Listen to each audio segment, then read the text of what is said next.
Comment ne pas passer pour un vendeur quand tu prospectes? Alors je sais que si tu regardes cette vidéo, c'est sûrement que tu n'as absolument pas envie de passer pour un vendeur quand tu prospectes. Tu ne veux pas être ce vendeur de formation supplémentaire sur le marché. Tu n'as pas envie d'être vu comme quelqu'un qui est là juste pour prendre l'argent des gens. Et c'est absolument légitime de vouloir ça. C'est-à-dire que moi aussi je voulais exactement ça. Et en fait, si tu veux, le fait de ne pas vouloir passer pour un vendeur, en fait le problème c'est que du coup tu vends pas.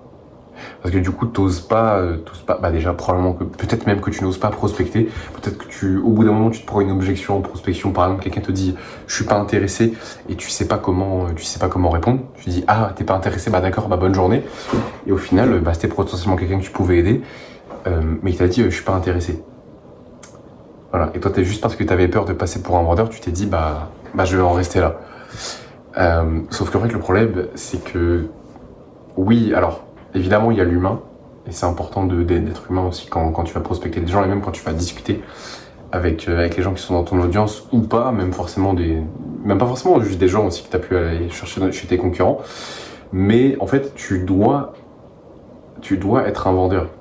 Alors, quand je te dis vendeur, encore une fois, être vendeur, ça veut dire que c'est une très bonne chose. Si tu peux vendre quelque chose à quelqu'un, ça veut dire aussi que tu peux l'aider. Enfin, non, c'est plutôt l'inverse. En fait, si tu peux aider quelqu'un, c'est-à-dire que tu peux lui vendre quelque chose. Donc, tu peux potentiellement changer sa vie aussi. Il faut que tu aies constamment ça en tête. Si tu peux l'aider, il faut absolument que tu vendes. Tu as une obligation morale. Par exemple, tu vois, c'est un peu comme si tu avais le remède contre le cancer et que tu voulais pas le vendre aux gens parce que t'aimais pas vendre. Alors que tu pouvais juste soigner leur cancer. Bah, c'est un peu pareil. Bon, là, on parle pas de cancer, mais les gens que tu prospectes, ils ont un problème que tu peux résoudre. Et bah, si t'arrives pas à vendre, t'es un énorme enculé, parce que du coup, tu changes absolument pas leur vie. Et c'est pas parce que, oui, j'ai peur de vendre, j'ai peur d'être vu comme un vendeur, bah quoi, du coup, tu vas t'arrêter là et tu vas pas changer la vie des gens. C'est ça, donc tes limites, en fait. C'est gay, mec. Non, je plaisante.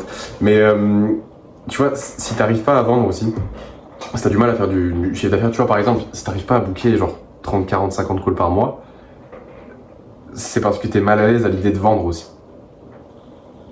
Ouais, ce que je disais du coup, c'est que si t'arrives pas à booker 30, 40, 50 calls par mois, c'est aussi parce que t'es mal à l'aise à l'idée de vendre. Déjà, bon, en prospection, mais aussi tu redoutes l'appel, parce que tu redoutes aussi le moment où tu vas devoir vendre, où tu vas devoir passer à la carte, où tu vas devoir traiter les objections. Donc tu redoutes aussi ce moment-là, tu veux l'éviter, donc en fait, c'est logique, ton corps il va tout faire pour que tu n'aies pas à vivre ce moment-là. Ou en tout cas, même quand tu le vivras, tu seras pas hyper à l'aise. Et du coup, tu feras tout pour être à l'aise. Le problème, c'est que si tu cherches à être à l'aise quand tu es en call de vente avec quelqu'un, bah, tu vas pas forcément poser les questions qui sont difficiles et les questions qui font avancer l'appel. Voilà, et c'est pour ça que tu vends pas aussi. Attention, je dis pas que je suis Jordan Belfort, mais voilà, là, en 30 jours, j'ai booké un peu plus de 42, 43, peut-être 45 calls, faudrait que je regarde sur mon calendrier. Bah, si j'avais peur de vendre aux gens, j'aurais jamais booké autant de calls. Bah, qu'est-ce que tu ferais toi avec 45 calls par mois? Donc, juste pour revenir vraiment sur la vidéo, juste pour, si t'as vraiment envie de pas passer entre guillemets pour quelqu'un qui est que là pour vendre, bah, juste connecte avec les gens, sois bon en vente. Aussi parce que c'est aussi, bon en vente c'est un gros terme, mais en gros ça veut juste dire que tu dois le plus possible, et c'est valable pour moi aussi quand je te dis ça, tu dois être le plus possible détaché de la vente, c'est-à-dire juste rationaliser, conscientiser le fait que tu n'as pas besoin de faire cette vente supplémentaire, donc tu peux vraiment creuser, t'es pas dans le besoin. C'est surtout comprendre la personne que tu as en face de toi, savoir poser les bonnes questions, et poser les bonnes questions, déjà ça veut dire, ok, poser les questions qui te font peur, poser les questions qui te font avancer l'appel, mais surtout creuser, comprendre les questions qui vont te permettre de comprendre le prospect en face de toi. Et quand tu comprends vraiment la personne, tu peux pas vraiment faire de faux pas. Tu peux pas, entre guillemets, paraître trop vendeur, parce que du coup tu comprends vraiment la personne. Et si tu t'aperçois que dans l'appel de vente, bah, parce que tu as posé les bonnes questions, tu t'es rendu compte que la personne en face de toi n'avait pas besoin de tes services, bah c'est ok, tu vois. Et tu peux aussi lui dire. Mais n'aie pas peur de creuser, par peur de passer pour un vendeur, parce que justement, c'est quand tu fais des choses pas adaptées, c'est quand tu poses pas les bonnes questions, que tu comprends pas la personne en face de toi, que la personne va juste penser que tu es là pour lui vendre quelque chose. Et alors, faut quand même savoir que beaucoup de gens qui vont venir en appel avec toi vont penser aussi que tu es là que pour leur vendre quelque chose. Alors, ça dépend aussi beaucoup de comment est-ce que tu as prospecté, mais ça se passe aussi dans le cadrage de l'appel. Il faut que tu expliques concrètement que tu lui proposeras pas de solution. Déjà, un, si t'es pas sûr que ça lui correspond. Deux, que tu as envie de bosser avec lui et que c'est pertinent que tu lui proposes les choses, ou même qu'il a les finances. Donc, t'es pas forcément là pour vendre. Déjà, faut que tu gardes ça en tête. T'es là pour aider, et si tu peux aider la personne, vends-lui quelque chose. Là, c'est bien. Enfin, la vente, c'est génial parce que ça veut juste dire que tu peux aider la personne. Et tu vois, par exemple, si quelqu'un me prospecte, alors heureusement, malheureusement, peu importe, en fait, je me fais très très peu prospecter, ça m'arrive jamais. Mais s'il y a quelqu'un qui me prospecte, avec grand plaisir que je discute avec lui. Avec grand plaisir. Parce que j'ai pas peur qu'on me vende quelque chose. Parce que si on me vend quelque chose, ça veut dire qu'on peut m'aider.